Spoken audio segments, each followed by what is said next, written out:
I evo nas. Nastavljamo priče u Pazaru o ljudima iz Pazara.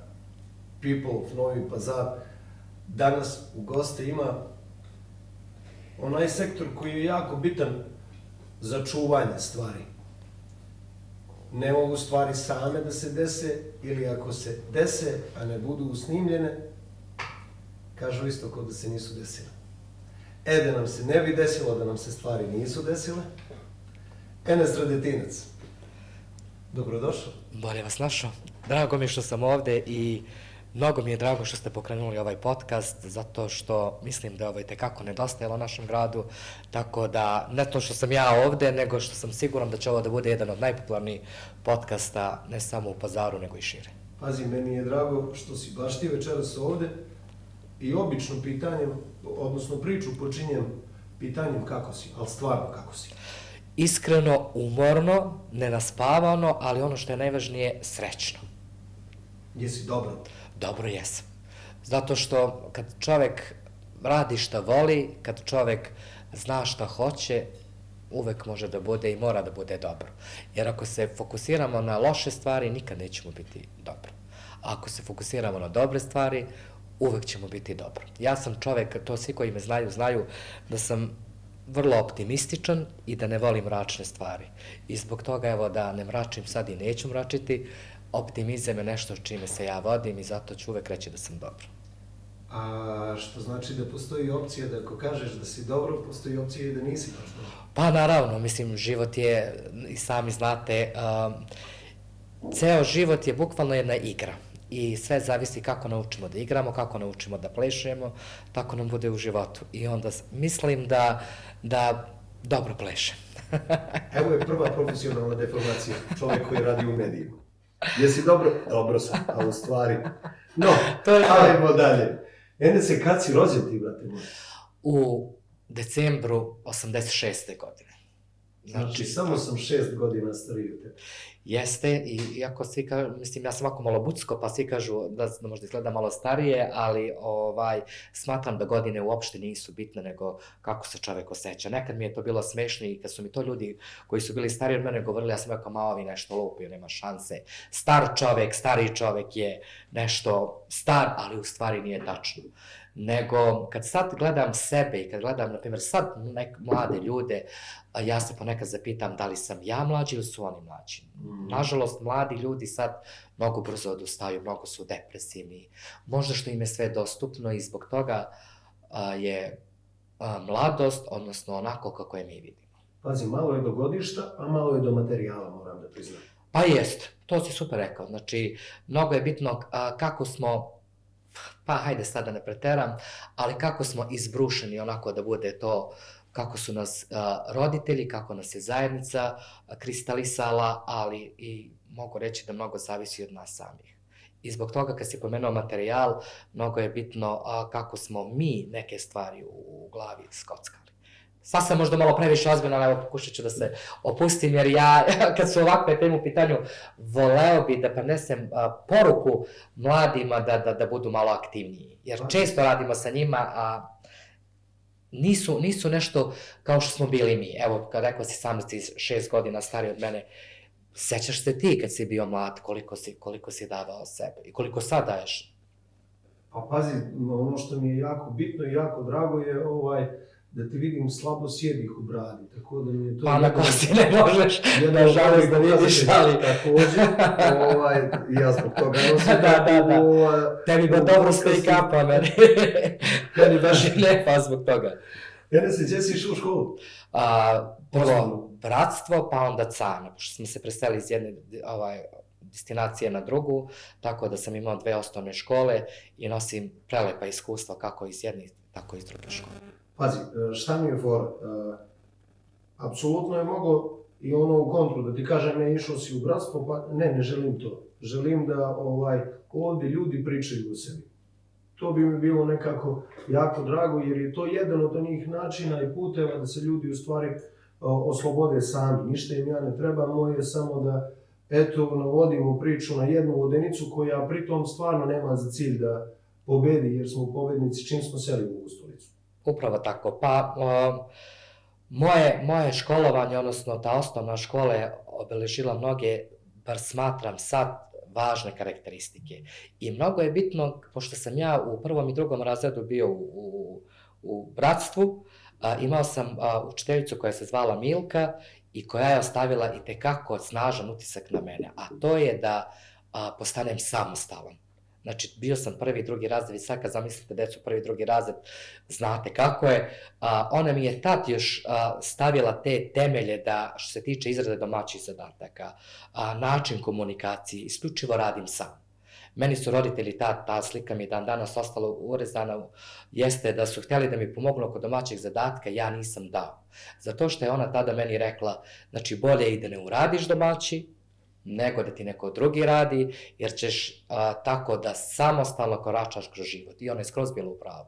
I s tim sam se vodio, evo, sve do danas.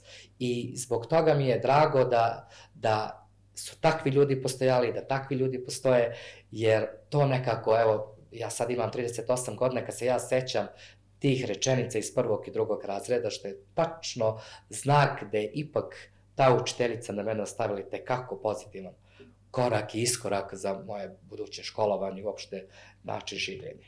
Pazi, potpuno si me sad inspirisao da prosto moram da napravim paralelu sa svojom učiteljicom Cicom, koja je bukvalno izgovarala iste rečenice i imala istu metodologiju. Tako da mislim da je to verovatno do sistema i vremena u kom smo imali priliku da budemo školovani, što mi je posebno drago. Tačno. Sad se sve malo promenilo. Nažalost, moramo da budemo svesni te promene. Mi smo i kad smo mi bili mladi, nama su roditelji govorili dok je bilo naše vreme, nije bilo ovako, nije bilo onako. I mi moramo da se pomerimo sa tim, ali ne mogu da se pomerim samo sa činjenicom da bivamo nesamostalni i da bivamo sve gori i gori u smislu te samostalnosti, a umjesto da sa napretkom tehnologije, napredom svega budemo sve bolji i bolji. Nekako ćemo odmah brzo da se preskočimo na srednju školu. Gde je pao izbor? Tehnička? Jeste, ali je suština cijele priče i to je isto interesantno. Ja sam ceo život da budem ili novinar ili da budem doktor. I tada se te godine se otvorila medicinska škola, srednja škola prvi put. I ja sam prvog dana na tom spisku bio drugi, a onda kad sam teo drugarima da se pohvalim da sam prošao konačno u tih 30, nije me bilo na spisku. Tako da je to bio jedan težak udarac za mene u tom trenutku, a tad sam govorio da nikad u životu neću da idem u tehničku školu. Jer za mene ta tehnička škola, zvali su je KV, bila najgora škola, svašta nešto. I tad sam shvatio da više neću koristiti reč nikad. Jer sam pune 4 godine proveo posle upravo tamo, ali jeste bio udarac, zato što sam mnogo voleo, išao sam na takmičenje i biologije, i hemije, i fizika, sve mi je to išlo, ali, bože moj, znači put me naveo na totalno nešto drugačije, a što se tiče novinarstva, stvarno to, bukvalno isto od malih nogu sam voleo. To su bile dve neke strasti koje su bile u meni, jednu su mi ugasili na takav način, a ova druga, hvala Bogu, se nije ugasila. Evo, ja ću sad da kažem, neka su mu ugasili ovaj deo, jer se ovaj deo koji sad radi, ima onaj moment u kom čovek ima 1000 želja i 1000 nekakvih talenata, jer smatram da se ljudi rađaju sa mnogo talenata i da onda ono šta oni prepoznaju i čemu se posvete i čime počnu stvarno da se bave, da onda taj talenat bude primarni u odnosu na sve ostale koji je. Upravo ću o tome da ti govorim kad je tokom srednje škole, pošto sam ja i tad voleo novinarstvo, čak i drugare često puta bi radili neki intervju, oni bi rekla, što si dostatan i sve slično to. I onda je bila jedna profesorica, neću je sada imenovati, koja je meni rekla, ja nikad neću biti novinar. Što je meni probudilo dodatni revolt, jer ja sam, svi koji me znaju da sam mnogo uporan i jesam, i to mi je neka, bar smatram, vrlina. I onda kad sam postao novinar, onda je došlo na meni posle 7-8 godina, od kako sam ja završio srednju školu, našla me i rekla mi izvini, pogrešila sam, tad sam ti to rekla i sad se kajem, što je bilo, znači, za mene stvarno prvo oduševljenje da ona to uradi, jer niko neće danas tako nešto da uradi, ali kažem, kad se sećam tih nekih stvari, mnogo profesori u tim trenucima mogu da utiču na neke tvoje odluke i neki tvoj pravac i nešto šta ćeš ti da budeš i kako će da se ponašaš. Inat je čudna rabota, znaš. Istina. Inat je ozbiljan pokretač i hvala profesorici što ti je poterala inat. Jer to teranje inata u stvari sad ima jedan drugi oblik, bar iz onoga kako ja vidim ono što radite, to će nam bude sljedeća tema razgovora. Kad inat oblikuješ u nešto što ne radi protiv nego za tebe, onda se to zove new super power. Upravo tako. I jako mi je drago da je, kako bi to Elton John rekao, sorry seems to be the hardest word. I u momentu kad se ta teškoća nekako prevaziđe i dođe se do toga, tek u stvari onda vidimo onu snagu, onu baš ljudsku snagu koju ko stvoren ljudi ima. Iz srednje? I srednje onda, to je isto, ja kažem, baš je put nekako bio čudan. Ja sam hteo da upišem žurnalistiku, tad se opet otvorilo prvo odeljenje ovde na Internacionalnom univerzitetu u Novom Pazaru, ali roditelji kao roditelji tad, ma šta ćeš ti žurnalistika, to možda budeš i bez tog smera, hajde upiši nešto drugo. I onda ja poslušam, upišem informatiku, informatičke tehnologije, mislim to sam i završio, jeste mi sad to naravno sve poslužilo, ali bio sam tužan, ali s druge strane sam shvatio da generalno, ne svi, ali generalno oni koji su ostali dugotrajno u ovom poslu u novinarskom nisu po profesiji bili žurnaliste. Tako da mi je to negde davalo nadu da, što sam analizirao ko je bio kakav, rekao pa meni možda to i ne treba, hajde ja ću da to uradim na takav način. Tako što se tiče fakulteta, on mi je nekako lagano prošao super. Tad sam počeo da radim kao novinar i onda, bukvalno, ne znam, laganica mi je bilo. Ajde jedno pitanje iz dva dijela, koje je lokalno ime iz novinarskog svijeta koje ti znači, a drugo je koje je regionalno ili svetsko ime na koje se ugledaš ili želiš da postaneš kad porastem bit ću ko. Gledaj, što se tiče lokalnog imena, znači, pošto sam ja počeo da radim u TV Jedinstvo i znači imao sam urednicu, ona je bila Dženita Ziljkić, odnosno Nicević Stade Ziljkić, ona mi je u tom trenutku meni bila najveći neprijatelj, u smislu to sam ja mislio da mi je bila najveći neprijatelj, s obzirom da me iz te tačke gledišta mnogo maltretirala, govorila mi je ti ne radiš ovo dobro, hajde opet, ja i dan danas, evo posle 20 skoro godina bavljen ovim poslom, se sećam da mi je rekla da se vratim vi znate, Jedinstvo je kod autobuske stanice, da se vratim do Selakovca, da snimim samo jedan kadar, a ja sam ceo dan proveo u Selakovcu da snimim nešto i dođem i ona mene kaže, molim, nemaš ovaj kadar, ajde vraćaj se opet. I znači ja sam otišao i to mi je ostalo toliko krivo u tom trenutku da sam ja rekao, mene ova žene mrzi. Ali u stvari, hoću da kažem da mi je Dženita tad u stvari toliko pomogla da ja napredujem i da naučim da sad iz ovog ugla sam mi toliko zahvalan da ja pokušavam sad ove mlade kolege da koristim tu njenu taktiku. Koliko god nekad bilo nešto malo grubo, u stvari to bude to.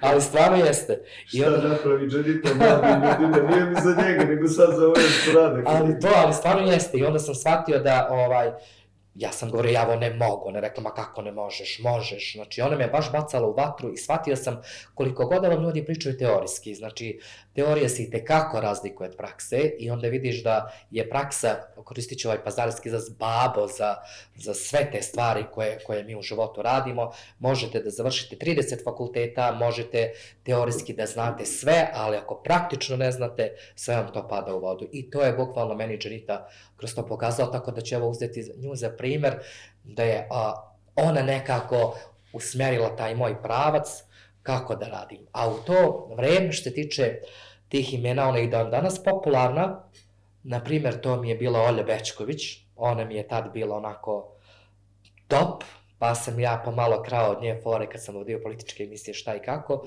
tako hajde da bi nekako ta dva imena iskoristio kao negde gde sam pratio kako rade, jer meni se sviđalo kod Olje Bećković zato što je ona pitala ono što ona hoće, što nije dozvoljavala sagovorniku, ako ja sad ti mene pitaš je li ova boja crna, ja pričam o roletnama. To je ono mene oblikovalo da bude direktan i da mi, novinari, nismo nosači mikrofona, već da smo ljudi koji postavljaju pitanje u interesu građana. Eto, to je nekako kratko, ali suština. A sam mislio da neće da bude ovoliko ozbiljno. I trudim se da ga navalio. Ali ti treba da shvatiš jednu mnogo bitnu stvar, ja sam novinar news, ja nisam novinar koji se bavi generalno zabavom i kad radim to nije meni blisko. Znači, dešavalo se da moram da vodim ramazanski program i sve to, ali ja se ne osjećam lepo ko kad vodim političke emisije, ko kada su protesti, kad su neki rešavanje problema ili nešto, ja tu prosto uživam. To su neke stvari koje ja baš volim da radim i gde se osjećam super. Kad su zabavne emisije, ja pokušavam da se opustim, ali meni to ide malo teže. Hajde, malo ćemo da ostavimo novinarstvo. Hajde. Jer kako kažu novinari, samo loša vest je dobra vest, pa ćemo te loše vesti sad malo da zapostavimo. I u godinama smo u kojima možemo da upoređujemo neka vremena u kojima smo mi živeli i s vremenom u kom sad živimo.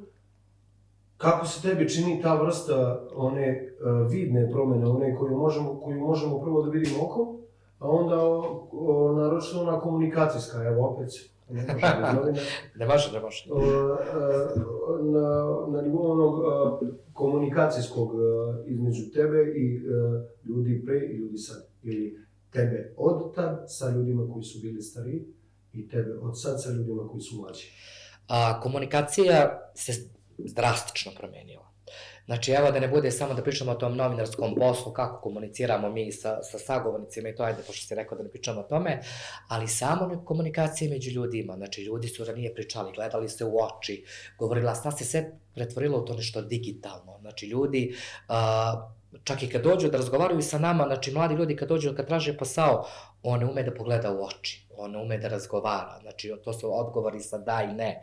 Znači, vokabulari su nam užasni. A dok kad se tekstualno dopisujem sa istim ti ljudima, ti onda kažeš wow, pa ovaj pismen, pa ovaj dobar, pa gledaj kako razmišlja. Čak i kad se dopisujemo tokom grupe, oni isto tako mnogo bolje tipkaju nego što razgovaraju. I smatram da digitalizacija napravila problem da ljudi više nisu bliski, ljudi više ne komuniciraju, ljudi se više ne druže.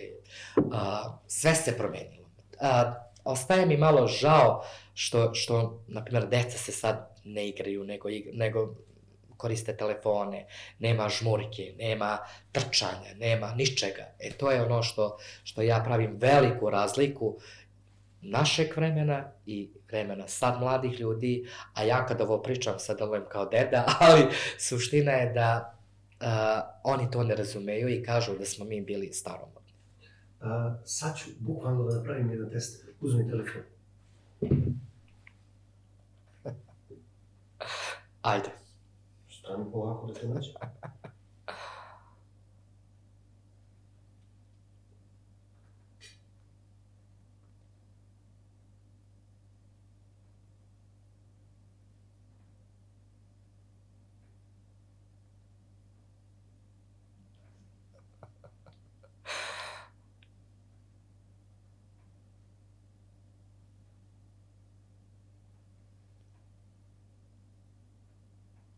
Aha, trebalo da ti piše.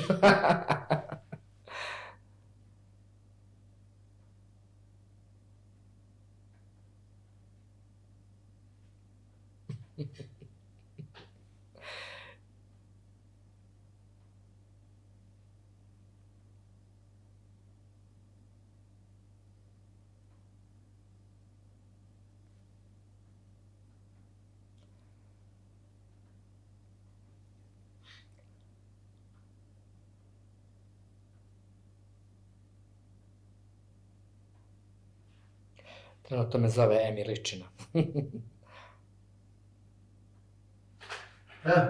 Je vam interesantno da gledate kako dvoje tipkaju? Aj, kad prvo dete na kafu, maknete telefon, ne? Odlično. Pravi eksperiment, svaka čast. Pa samo si me izinspirisao da to uradimo, jer smo u stvari svi došli na taj nivo komunikacije i već je počelo da mi se sve svodi, u stvari počeo sam da se oduševljavam ljudima koji koriste zaraze dok pišu. Da, slažem se. To je bukvalno ono što si malo pre rekao. Ako bi morao da upoređuješ koje je tebi vrijeme bilo bolje, na što bi pao izbor? Teško pitanje. Zato što ima mnogo lepih stvari od pre, ali ima mnogo lepih stvari od sad. Novinar. Tako da ne znam šta da ti kažem. Ali hajde da ne budem mračan, da kažem, ipak bi izabrao ovo vreme, ali sa onim mojim znanjem od pre. Ovo je bilo privatno. Pa dobro. Znajući ga, ovo se sad samo malo izdistancirao iz novinarstva. Pa to je to otprilike. Kaži mi, kad si krenuo da se baviš, odnosno tvoj prvi taj radni zadatak je bio na televiziji Jedinstvo? Jeste. Ono što je recimo meni asocijacija na televiziju Jedinstvo su između ostalih Dženita koju si pomenuo, Alma koja je sad potpuno u nekom 17. poslu, Imer kog sam tek tamo upoznao i imam utisak, jako mi nije draga ta reč, pioniri tog posla nisu, pioniri su stvarno, pioniri novinarstva su bili mnogo prije Rahmetli Bisera, onda veliki Muharem sa radio Novog Pazara i vazda je Pazar imao neka velika, stvarno velika novinarska imena, ali je ono što ste radili zajedno sa Nešom Samčevićem onda na Jedinstvu, nešto što je stvarno obeležilo taj period, imam utisak da je negde sve vas oblikovalo i terao u jedan smer koji je nadasve tačan.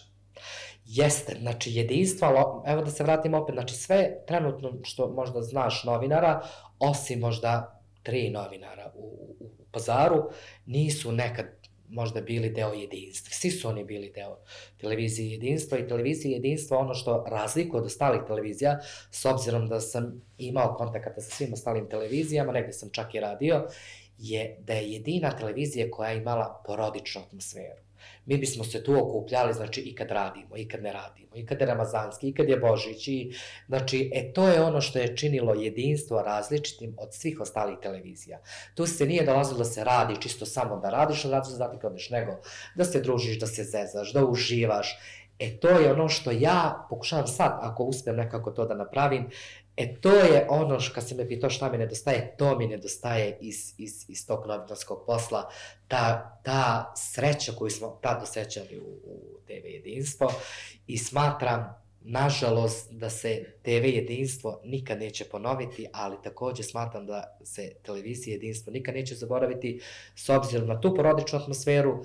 Mogu ti kažem da je Jedinstvo ipak bila jedna objektivna televizija za razliku tada od ostalih nekih TV stanica, tako da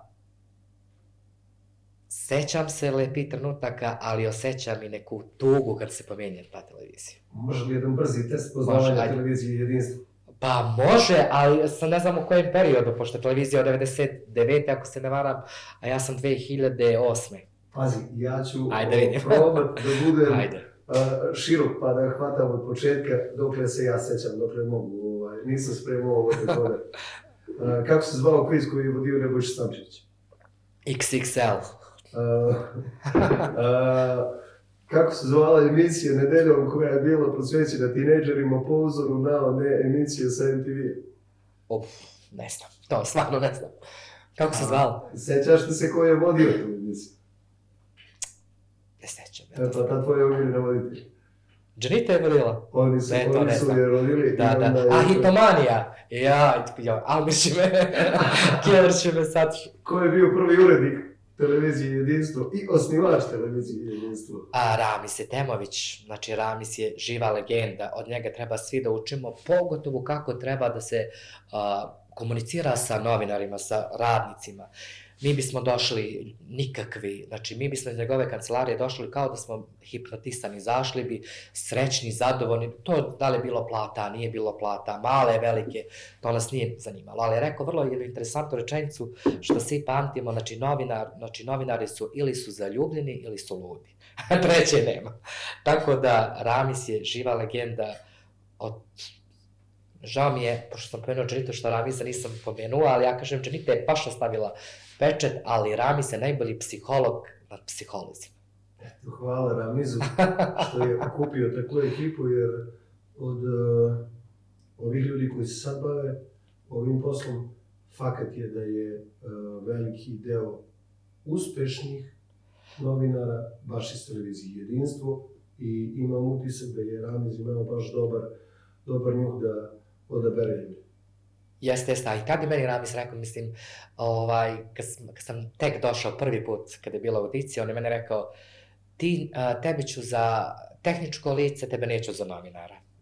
Prvi put kad me video i onda je to mene bilo, bilo mi je krivo, tato, pred audicijom, bili smo da se prijavimo, a onda kada je bila audicija, onda je rekao, ti možeš, ali kad ti Ramiz tad kaže da ti nisi, nego za ovo, malo mi je bilo frka, ali posle se ispravio.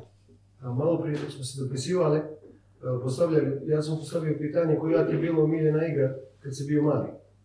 Njegov odgovor je bilo žmurka i ja sam onda pitao gdje ste se krili u komšiluku i njegov je odgovor bio tuneli. Šta te još veže za detinjstvo? Pa veže me... Koje lokacije, koji ljudi i... Vežu me 3 lokacije. Aktivnosti.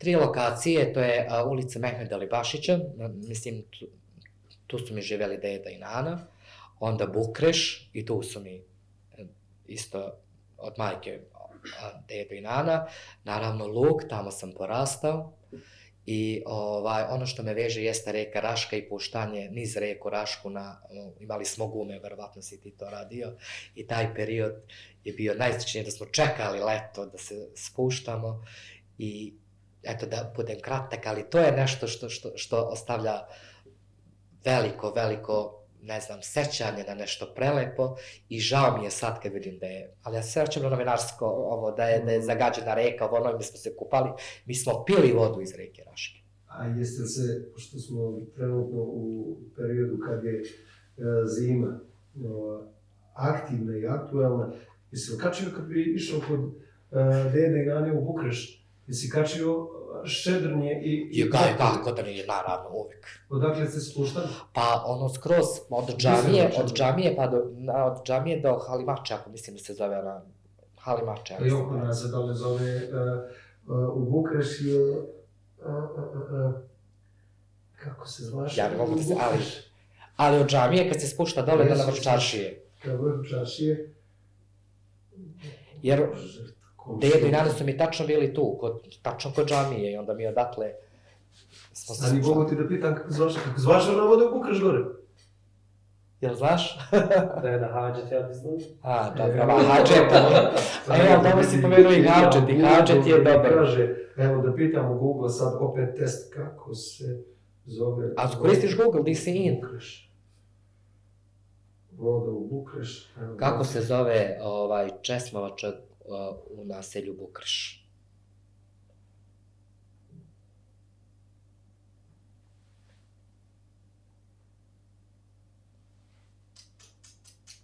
Neću. Evo, napišite mi tamo u komentarima šta sam i kako sam mogao ovo da zaboravim i samo da podsjetite kako se zvala. Evo, molim vas. Gleda, ne piše niće. Meni nešto ne daje dobro. A nismo ga lijepo pitali. Nismo, nema veze. Evo, pošto si to iskoristio, a očigledno je to neki put budućnosti, jel? Počeli smo da razgovaramo s telefonima, ko se samima s ovom. Super, ja sam jednog dana kad ga pitam, kao psihologa, mi da neki savjet. Šalim se, jeste korisno, ali ako ga koristimo kako treba. Može da nas zaklupi, to isto, ali dobar je za neke stvari gde se gubi puno vremena. Naprimjer, kad treba nešto da se prepiše ili nešto, PDF dokument ubacite, on vam to sve lepo u Word prebaci i otkucate, ispravite, i sa te stvari je super. I super je ovo glasovno, zato što nekad nemam vremena da kucam, vozim i slično, onda ovako ga pitam, on mi odgovori, super je.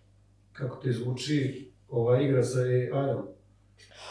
Odlično, ja smatram da je to super stvar. Plašiš li se kao novinar toga? Ne, zato što nikad smatram i mislim da koliko god ne zove se na džabe veštačka inteligencija. Sve ono što je veštačko i sve ono što nije dao Bog onako prirodno ne može nikad da bude bolje od prirodnog. Tako da ljudi nemojte mnogo da se plašite, nego iskoristite veštačku inteligenciju na pravi način.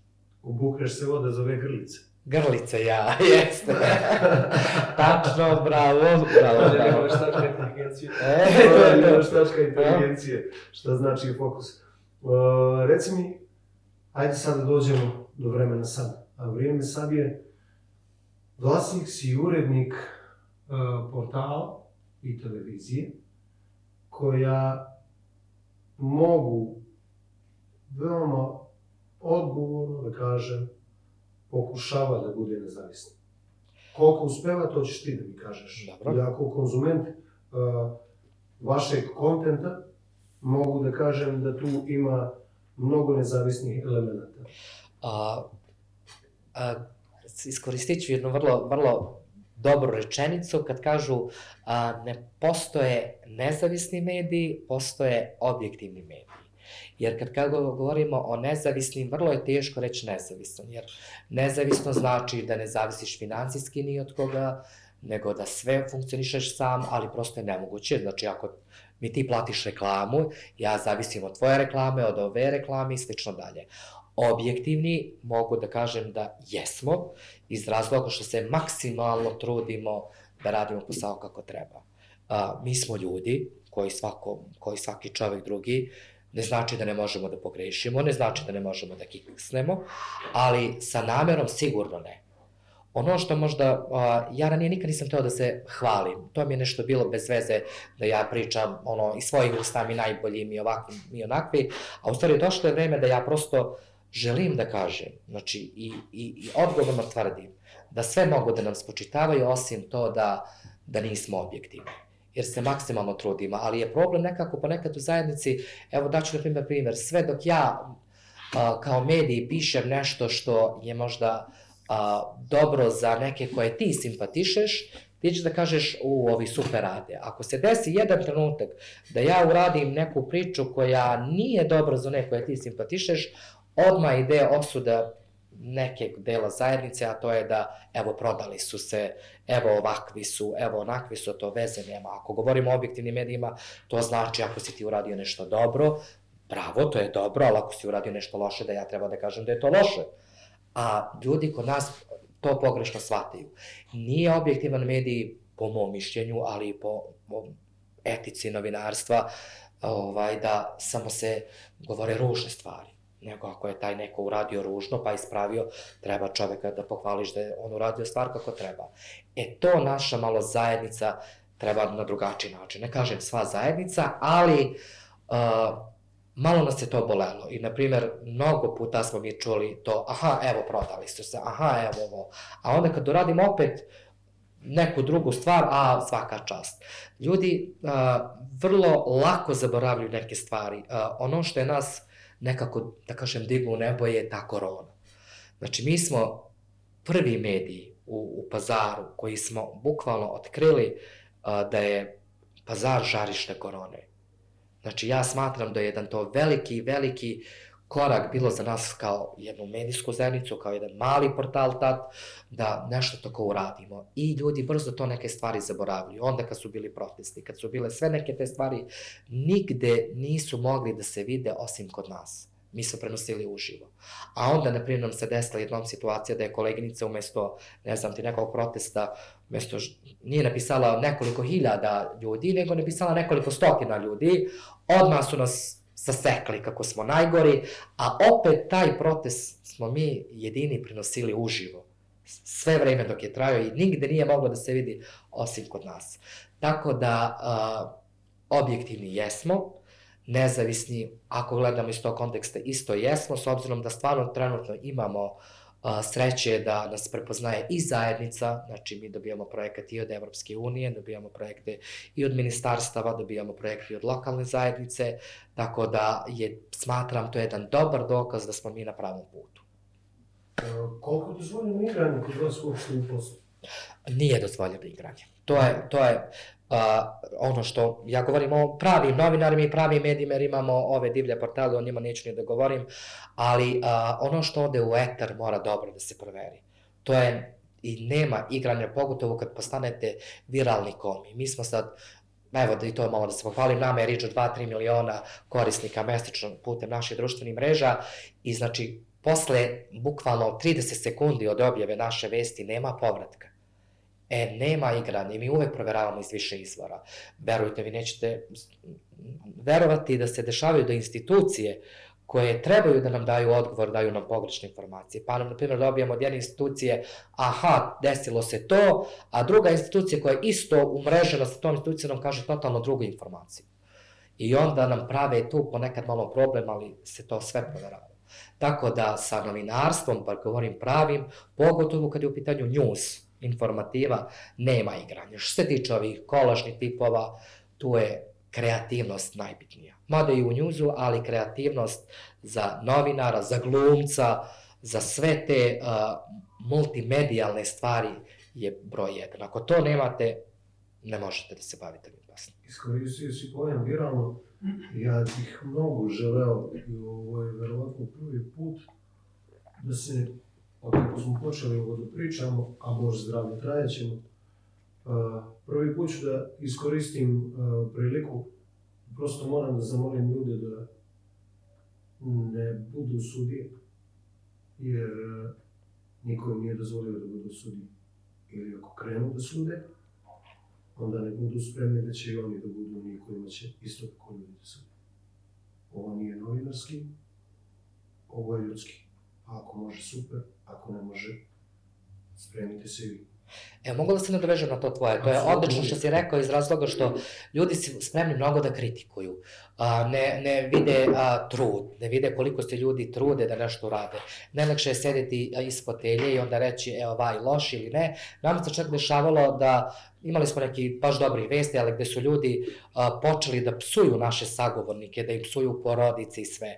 I onda kad smo mi takve komentare brisali, jer nama na zvaničnoj Facebook i Instagram stranici govore da ne smete da kršite pravila, da vređate, da psujete drugi i tako dalje, onda su nam se javljali privatno, a vi brišete, sram vas bilo i slično. Onda kad sam ja istim tim ljudima, lično ja odgovarao, kako bi bilo da ste vi sad mesto ovog gospodina koji je pričao i da neko uzme vama da psuje majku, da vam psuje sestru, ili bi vam bilo prijatno? Naravno da ne bi. Ja kažem, može da vam se sviđa, može nekom da se sviđa tvoj podcast ili da kaže ovo mi se ne dopada, nije interesantno, gost dosadan, nikakav, baš je ovakav ili onakav.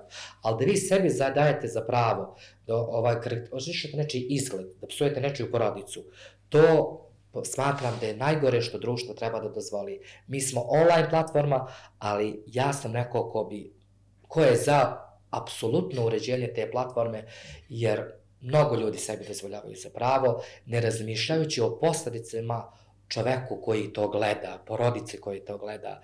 I zbog toga mi je drago što si to pomenuo, jer kad ti ljudi koji sude, sigurno će im biti suđeno. Ali stvarno jeste. Mnogo se lijepo napovezujemo, jer iskoristio si ovo je platforma koja ima sadržaje bukvalno za svakog. Tačno. Kome se ovaj podcast ne sviđa, ima ono dugme, click next, slobodno. Za ove koji su ustali. Da, idemo dalje. Koliko je lijepo, veoma tačno biram riječ, koliko je lijepo predstavljati Pazar? Koliko je lepo? Pa, mislim, prelepo. Meni je samo ponekad žao što nekad te ružne stvari više isplivaju, ali to je trend svetski, znači da se te loše stvari više gledaju, nažalost, ali mislim da je Pazar jedan od retkih gradova gde toliko ima lepih stvari da se ispriča, da ceo život radimo samo lepe stvari, ne bismo stigli da ispričamo, a ovim lošim stvarima ne bih, jer ima svuda, i smatram da nigde više talenata u bilo kojem poslu nema nego što ima kod nas, a o tim humanim gestovima neću ni da govorim, jer stvarno smatram da Pazar nema nadaleko. Zadržat ću se baš kod toga što si pomenuo malo pre, tiče se kreativnosti u ekipi s kojom ti radiš. Apsolutno imaš neke ljudi koji su toliko kreativni da moram da ti priznam da ponekad budem ljubomoran na količinu im kreativizma. I hvala im što rade toliko divne stvari. Tu pre svih mislim na Emira, jer je Emir negde pokrenuo neki potpuno novi talas u pristupu komunikacijskom i direktnom kad radite ankete i te stvari i jako mi je drago da sad vidim da se to širi i da ljudi sad bez problema funkcionišu i ne boje se onog da hajde ovoj kameru drži. Meni se, na primjer, to sviđa. I meni se sviđa, evo, kad smo već kod Emira, a Emir je nekako moj učenik. Tarik je tu bio negde, kad smo zamolili Tarika da nam dovede neke mlade ljude, Tarik je tad doveo Emira i sve je tako krenulo. Ali hoću da kažem, u Emira sam prepoznao ono što sam prepoznao ja kod sebe, a to je da mnogo voli ovaj posao. To je najbitnije. On danonoćno može da ga radi, on, znači, kad ga zovemo u 2 uveče da odemo negde da radimo, znači, on je jedini dosad novinar u A1 koji nikad nije rekao ja ne mogu. Nego je uvek rekao hajmo. Mislim, i on mene pozove, ja njega, ali kažem, to je izuzetno bitno, a druga stvar, što si pomenuo vezano da ljudi se više ne plaše, čak se i ovih dana pojavila polemika oko toga kako se predstavlja pazar, kako se rade reklame, kako slično. Ja čak ni to ne bi osuđivao. Svako ima svoju publiku. Kad govorimo o lokalizmu, znači sve ono što trenutno gledamo, svidelo se nama ili ne, to postoji. I ja sam neko ko ne želim toga da se stidi. Kraj priče. Znači, svako ima svoju klijentelu, ako je taj neko zadovoljan, ako taj neko ima posla te reklame, treba da radi. Na mene hoću li, što dobro si rekao, da idem next ili da gledam to i ja podržavam ove mlade ljude koji su počeli da se bave reklamama i meni su oni kreativni. Koliko možda mladi sad koriste tu reč cringe i sve to meni je okej, ali i taj cringe sadržaj ima neko da gleda. Ali smatram da nije bez ukusa, i smatram da takvim ljudima treba dati podršku. Jer sam si rekao, znači, sve se manje ljudi plaše kamere, svi više vole da izraze to što imaju i to je za mene jedan novi početak za Novi Pazar. Jer mi smo imali problema sa anketama da ti ne možeš ljude da zaustaviš, ljude je sramota, ljudi su se plašili da će ispravno da izgovore, da će nešto pametno, da će neko da im se smeje, a sad ljudi sve više imaju svoj stav, a to je najvažnije. Pazi, super mi je što danas pričam s tobom i super mi je što znam da ću već sutra ili neki sljedeći dan da pričam sa ljudima koji su krenuli sa istog izvora, odnosno sa istog puta, tipa Takt, Free Media, to su sve ljudi koji stvarno imaju šta da kažu i negde kad bih ja lično, a evo sad mogu da biram ljude koji bi mi predstavljali Pazar, ljudi koji budu sedeli u toj stolici će da budu ljudi za koje bih ja želeo da budu reprezenti Pazara. Mislim, hvala ti puno, mislim, to nama znači, pogotovo medijima, jer mi smo nekako uvek sa te strane i nas vrlo retko ljudi gledaju kao neku važnu kariku, a mediji igraju mnogo bitnu kariku i mnogo mi je drago što si pomenuo kolege kako sa Free Media, tako i sa Takt Info. Oni su i oni od skoro počeli, rade odlične stvari i mene pitaju, joj, imaš konkurenciju ili se plašiš konkurencije? Meni je stvarno to smešno. Iz razloga, zdrava konkurencija nas tera da budemo bolji i mi, i oni i cijela medijska zajednica. Što više zdrave konkurencije, svi ćemo bolje i kvalitetnije da radimo. Da ne govorimo da se svi međusobno družimo, razmenjujemo materijale ili slično, ali ljudi odmah to vide nešto loše, a ja ne.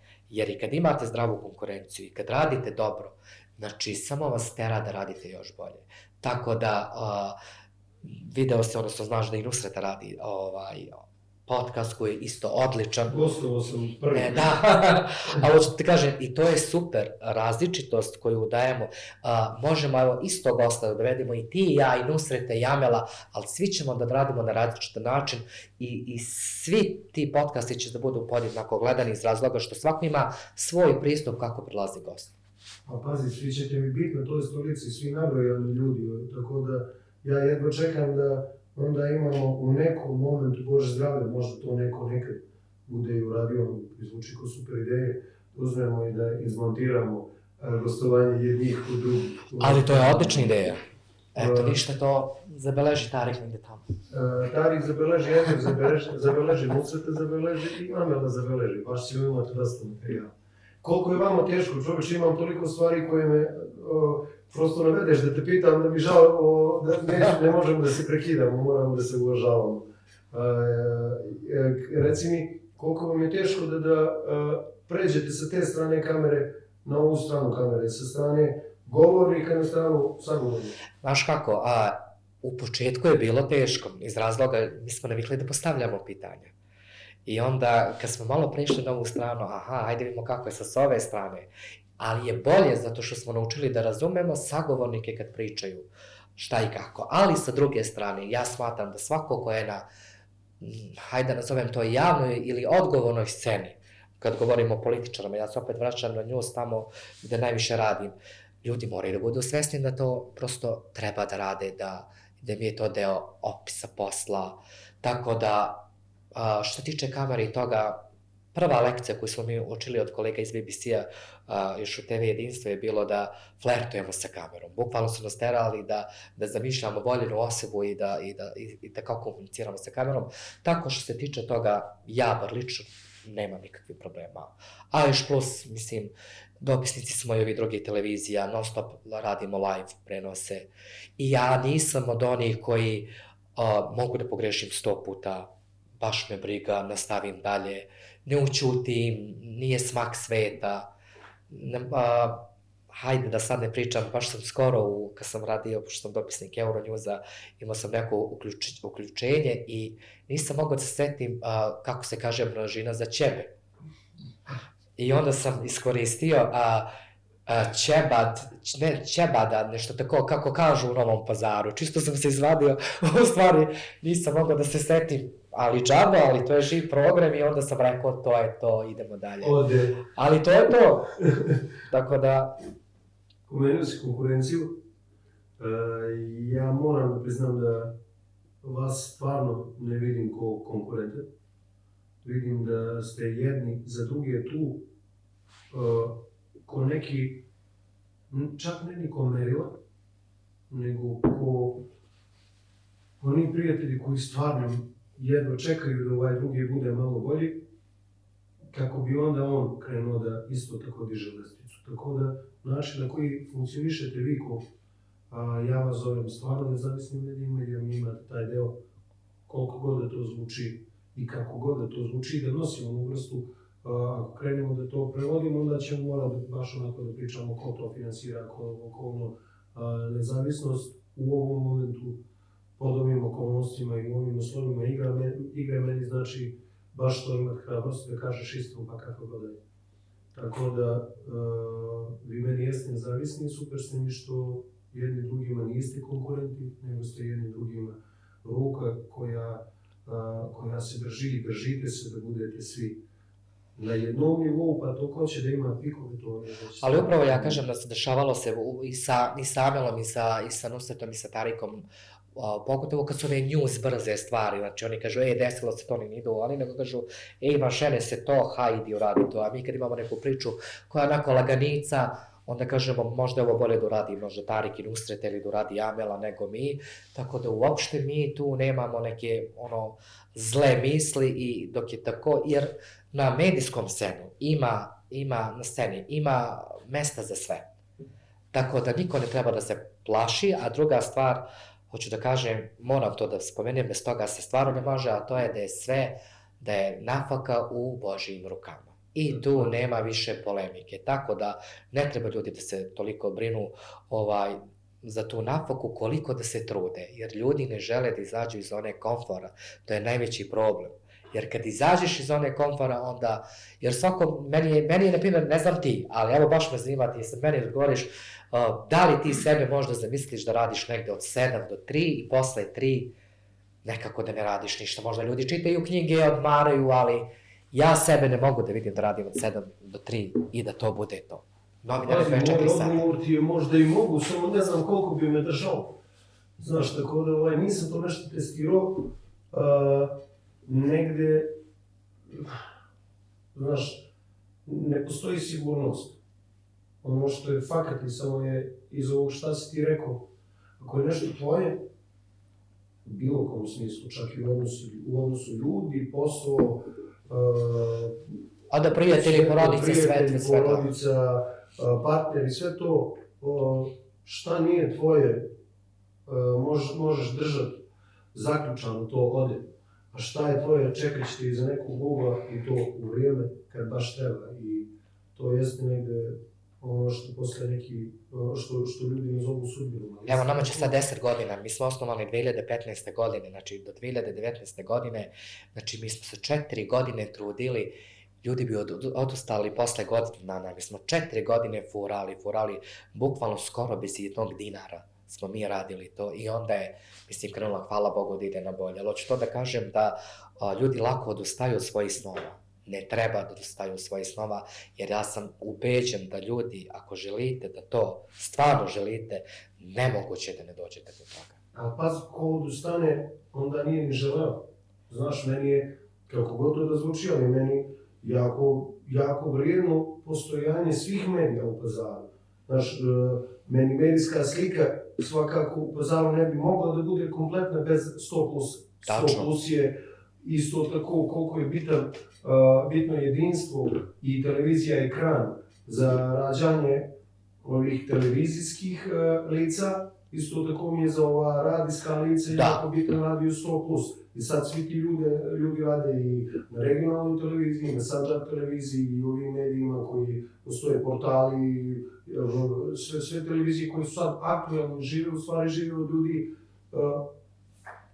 koji su iz ovih bazena. Tako da, Bog zna, na kraju krajeva svi smo u nekoj drugoj polovini, ne znam u kom je kraj. Istina, tačno, na primjer, mi vrlo često gostujemo i na Sandžak televiziji, na regionalnoj televiziji, znači oni kod nas, tako da, stvarno, ja kažem, kad bi možda sve druge branše bile kao naša, možda bi sve bilo bolje. Ima ona super simbolika, kaže se medijskom nebu. Tačno. I meni je to jako dobro, jer je nebo. Ako je išta veliko ljudskom oku, onda je nebo. Nebo i more su možda najveći ljudskom oku. Dobro, mi smo nebo, mi volimo da gledamo, aha, šta se ovde dešava. Možda je zbog toga nebo, kada je u pitanju novinarstvo. Kaži mi, kakav je Enes Kolbabo? Dobro pitanje. Pa, smatram da sam dobar. Možda sam ja malo više emotivan kad su deca u pitanju, oni su na suprugu, ona tu malo više drži reč kad im kaže ne nego ja, ali smatram da je to najbolja uloga koju u životu imam i ne bi je menjao ni za kakve pare, ni za kakve ne znam ti šta na svetu. To je nešto oštar. Znaš šta, nisam oštar, ja ne volim taj oštar stav. Ja volim i voleo bi, moje deca su mala, imaju 4-3 godine, voleo bi da s njima napravim komunikaciju, da imam komunikaciju sa njima. Mi često zaboravljamo da bitne da se zna granica, ali ne sme da se pretera, jer ako se deca samo budu plašila, nije to to. Ja želim da njima budem prvenstveno prijatelj, jer samo na takav način mogu da im sutra, koliko mogu, ja pomognem. Ono što je do mene radim, svako večer sam ja zajedno sa suprugom zadužen da čitam bajke, naravno da mi skaču po glavi i slične stvari, da, ali ono što je do nas, maksimalno se trudimo. I mnogo je bitno zajedno sa partnerom da ste saglasni. Jer ako niste saglasni, ako vi kažete jedno, a ono drugo to deca znaju, deca su odlični manipulatori i znaju vrlo dobro da procene kod kog može nešto da im prođe, kod kog ne, ali ja se nekako trudimo da ako jedno kaže, čak i ako nam se ne sviđa, ne kažemo pa dobro, rekla je to mama ili rekao je to babo i onda oni kažu pa dobro. Iako mi se ponekad srce cepa, ono kad nama kaže, a ja kažem hajde, neka ali... Znaš kako se to Pazaruče? Da im se huje podudaju. Da, istina, stvarno jeste. U kakvom Pazaru bi želeo da ti deca rastu? Pa hajde, mislim, prvo da imamo čist vazduh. U zdravom Pazaru, bez lažnog morala i da se poštuju nekako prave vrednosti. Što nisi otišao iz Pazara?